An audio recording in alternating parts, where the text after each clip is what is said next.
พี่น้องแมงสอนเด้อแมงสอนคือนี่ไปไต่แมงสอนได้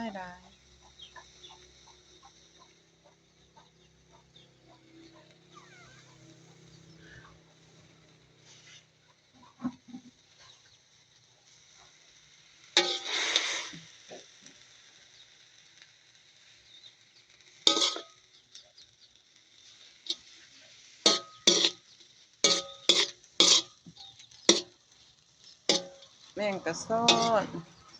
ทางฝั่งไทยอีหยังเนาะแค่ว่าแมงสอนแบบแซ่บเลยพี่น้องอร่อยแล้วเขากินเข้าไปมันสิกรุบแล้วก็มันออกรสชาติแบบนั้นหวานๆหน่อยหนึ่งนะ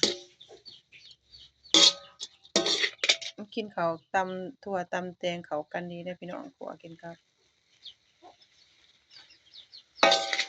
อร่อยเด้อ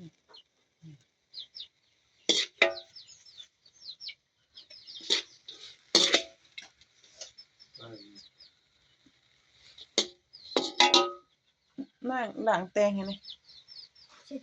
ตำ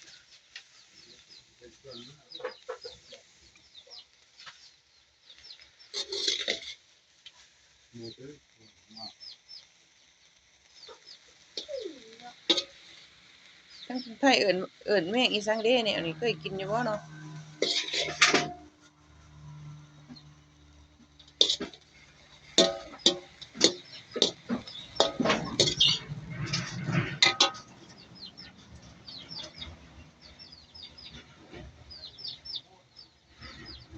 ใบขี้หูดอยู่ไสเนาะ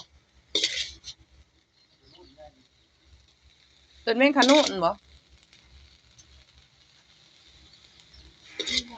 ว่าติแมงขนุนมันอยู่ในขี้ดินเด้แมงนี่มันอยู่ในขี้ดินไปไต่เอาเปิดอันนั้นเปิดเสียงใส่อันนั้นตดมันก็บินมา